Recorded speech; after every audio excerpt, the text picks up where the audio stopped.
सभी आत्मीय श्रोताओं को हृदय से प्रणाम। आज हम एक ऐसे विषय पर गहराई से विचार करने जा रहे हैं जो केवल सुनने का विषय नहीं है, बल्कि जीवन को देखने की दृष्टि को पूरी तरह बदल देने वाला सत्य है। हम रोज सुबह उठते हैं, काम करते हैं, सोचते हैं, बोलते हैं, निर्णय लेते हैं और बार बार यही कहते रहते हैं, मैंने किया, मैं कर रहा हूं, मैं करूंगा। लेकिन क्या आपने कभी ठहरकर ये प्रश्न किया है कि वास्तव में ये मैं कौन है? क्या सच में हम ही सब कुछ कर रहे हैं या हमारे भीतर कोई और है जो चुपचाप सब कुछ देख रहा है? कभी-कभी जीवन बिल्कुल किसी फिल्म की तरह लगता है। घटनाएं घटती रहती हैं, परिस्थितियां बदलती रहती हैं, लोग आते जाते रहते हैं और हम उस पूरी कहानी के बीच स्वयं को मुख्य पात्र मान लेते हैं। पर गहराई से देखें तो शायद हम पात्र नहीं, केवल दर्शक हैं। कल्पना कीजिए कि आप एक विशाल समुद्र के किनारे बैठे हैं। लहरें उठती हैं, गिरती हैं, हवा चलती है, नावें गुजरती हैं, लेकिन आप किनारे पर शांत बैठे केवल देख रहे हैं। आप उन लहरों को चला नहीं रहे, केवल उनके साक्षी हैं। ठीक इसी प्रकार हमारे भीतर भी एक चेतना है जो जीवन की हर घटना को चुपचाप देखती रहती है। आज की ये चर्चा इसी गहरे बोध पर आधारित है। मैं करता नहीं, साक्षी हूं। मनुष्य का सबसे बड़ा भ्रम। मनुष्य के जीवन की सबसे बड़ी गलतफहमी यही है कि वो स्वयं को कर्ता मान लेता है। हर घटना के साथ मैं जुड़ जाता है। सफलता मिले तो हम कहते हैं मैंने किया, असफलता मिले तो हम कहते हैं मेरी गलती है, प्रशंसा मिले तो अहंकार बढ़ जाता है, आलोचना मिले तो मन दुखी हो जाता है। यही कर्तापन का भाव धीरे धीरे हमें भीतर से बांध देता है। इसी से तनाव पैदा होता है, इसी से भय जन्म लेता है और इसी से मन अशांत रहता है। लेकिन आत्मज्ञान की गहरी शिक्षा कहती है, तुम करने वाले नहीं हो, तुम केवल देखने वाले हो।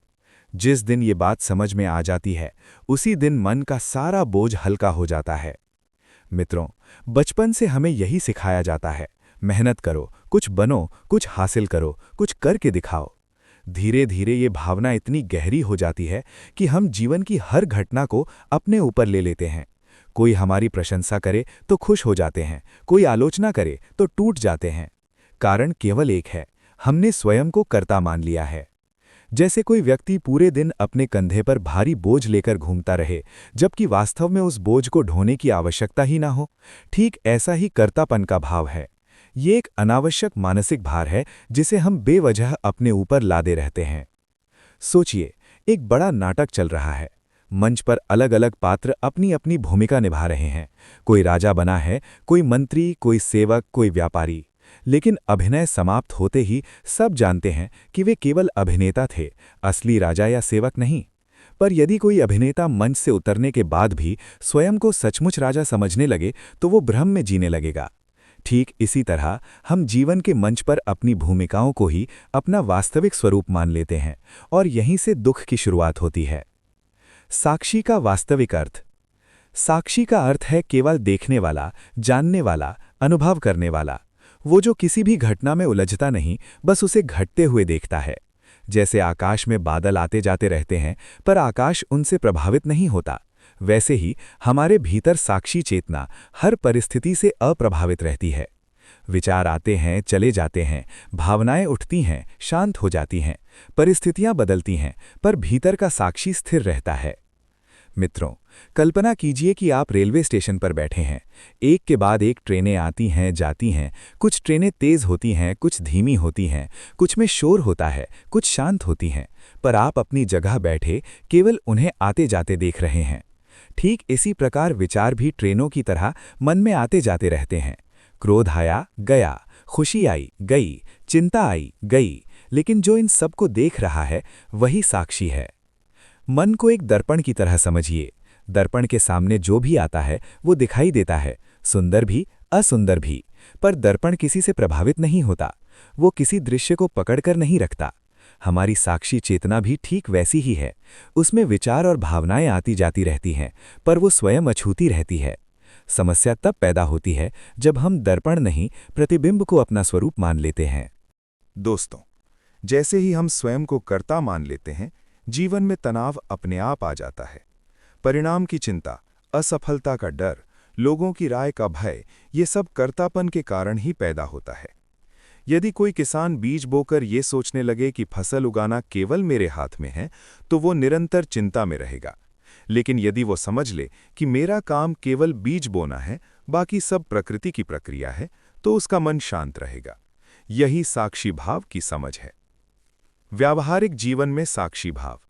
साक्षी होना जीवन से भाग जाना नहीं है। इसका अर्थ ये नहीं कि आप कर्म करना छोड़ दें। कर्म चलते रहेंगे, जिम्मेदारियां निभानी होंगी, रिश्ते निभाने होंगे, लेकिन भीतर ये बोध रहेगा कि मैं करने वाला नहीं, केवल देखने वाला हूं। जैसे एक कैमरा हर दृश्य को रिकॉर्ड करता है, पर स्वयं किसी दृश्य से प्रभावित नहीं होता, वैसे ही साक्षी चेतना जीवन की हर घटना को देखती है, पर उसमें उलझती नहीं। हमारे भीतर भावनाएं मौसम की तरह बदलती रहती हैं, कभी धूप, कभी बारिश, कभी बादल, कभी आंधी। लेकिन मौसम बदलने से आकाश नहीं बदलता। ठीक उसी तरह भावनाएं बदलने से हमारा वास्तविक स्वरूप नहीं बदलता। साक्षी भाव हमें यही सिखाता है कि हम बदलती हुई भावनाएं नहीं, बल्कि स्थिर आकाश हैं। लहरें समुद्र में उठती हैं, गिरती हैं, मिट जाती हैं, पर समुद्र वही रहता है। उसी तरह विचार और भावनाएं मन में लहरों की तरह उठती हैं, पर साक्षी चेतना सदा शांत रहती है। साक्षी भाव कैसे जागे? जब भी मन में कोई तीव्र भावना उठे, तुरंत भीतर रुक कर देखिए।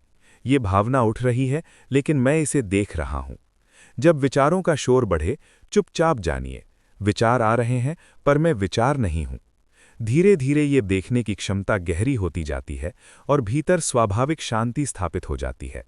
तब क्रोध भी आएगा तो टिकेगा नहीं, दुख भी आएगा तो ठहरेगा नहीं, क्योंकि भीतर का साक्षी जाग चुका होगा।